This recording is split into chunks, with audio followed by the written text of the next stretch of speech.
Gas book से मिल रही है, लेकिन बुक करके भी गैस नहीं मिल रही है। वजह क्या है?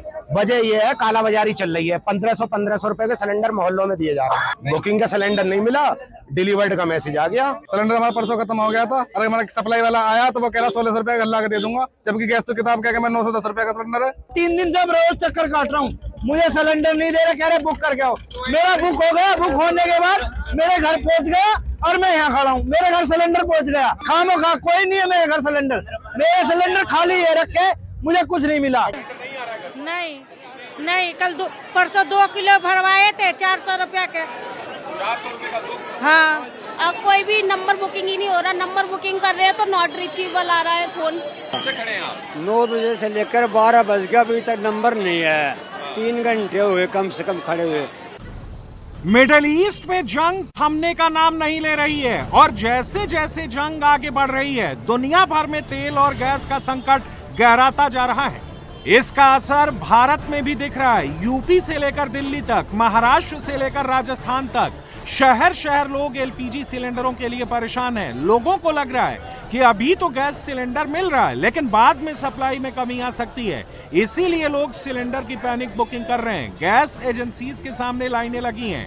लोग अपने जरूरी काम छोड़कर सिलेंडर की कतार में खड़े हैं। सरकार एक्शन में है। कालाबाजारी और जमाखोरी रोकने पर सरकार का फोकस है, ताकि जरूरतमंद लोगों तक एलपीजी की सप्लाई पहुंचती रहे। राजधानी दिल्ली में कड़ी सुरक्षा के बीच में लोग लाइन लगाकर अपनी अपनी बारी का इंतजार कर रहे हैं घर का एलपीजी सिलेंडर लेने के लिए। इस वक्त हम दिल्ली के पहाड़गंज इलाके में मौजूद हैं। यहाँ पर आप देखें तो ये 3 अलग अलग एजेंसी हैं, जिसमें एक अतुल एंटरप्राइजेज, दीप्ति एंटरप्राइजेज और तीसरी जो है अनंत गैस सर्विस। ये 3 अलग अलग एजेंसी हैं जो कि तीनों साथ हैं। और आप देखें यहाँ पर इन लोगों की भीड़ को देखकर आप अंदाजा लगा सकते हैं कि ये कोई मंदिर में दर्शन करने की भीड़ नहीं है, बल्कि एलपीजी सिलेंडर लेने के लिए ये भीड़ लगी हुई है और लोग घंटों से अपनी बारी का इंतजार कर रहे हैं। दरअसल जो मिडिल ईस्ट में इस वक्त हालात बने हुए हैं युद्ध के, और ईरान और जो अमेरिका के बीच एक युद्ध जो चल रहा है, उसको लेकर अब जो है हिंदुस्तान के अलग अलग इलाकों में इस तरह की तस्वीरें देखने को मिल रही हैं। यूपी में योगी के आदेश के बाद प्रशासन फुल एक्शन मोड में है। हापुड़ के टियाला गांव में गैस गोदाम में सिलेंडर के लिए लोगों ने हंगामा किया। ज्यादा पैसे लेकर सिलेंडर बेचने का आरोप लगाया, जिसके बाद पुलिस और प्रशासन की टीम पहुंची और गैस गोदाम को सील कर दिया। गैस की कमी को देखते हुए गैस की कालाबाजारी करने वालों का धंधा भी तेज हो गया है। यूपी के हापुड़ में गांव में भी प्रशासन ने रेड करके एक घर से रसोई गैस के 55 गैस सिलेंडर बरामद किए। पुलिस ने सिलेंडर की होर्डिंग करने वाले रेहान को गिरफ्तार कर लिया है।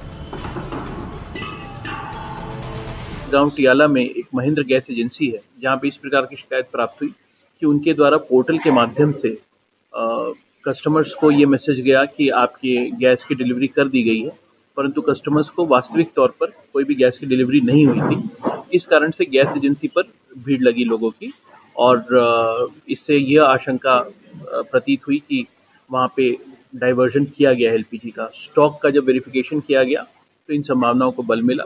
इस कारण से इस एजेंसी के विरुद्ध भी एसेंशियल कमोडिटीज एक्ट की धारा 3/7 के अंतर्गत एफआईआर दर्ज की गई है। गैस संकट के बीच यूपी के मुख्यमंत्री योगी आदित्यनाथ भी एक्शन में हैं। सीएम ने सभी जिलों के डीएम और सप्लाई ऑफिसर से बात की। एलपीजी सप्लाई स्मूथ रखने और कालाबाजारी, जमाखोरी रोकने के निर्देश दिए। जमाखोरी के खिलाफ पूरे प्रदेश में रेड्स हो रही हैं। रसोई गैस की कमी की अफवाहों से बचने की सलाह दी है। जौनपुर में पुलिस और प्रशासन ने छापेमारी के दौरान 61 घरेलू गैस सिलेंडर जब्त किए हैं। प्रशासन अब कालाबाजारी के आरोप में गोदाम के मालिक के खिलाफ कार्रवाई की तैयारी कर रहा है। सिलेंडर की कोई कमी नहीं है, सिलेंडर सबको मिलेगा। कानपुर में भी पुलिस एक्शन में है। शहर के अलग अलग इलाकों में चेकिंग अभियान चलाया जा रहा है। पुलिस लोगों के बीच जाकर मैसेज दे रही है। माइक से अनाउंस किया जा रहा है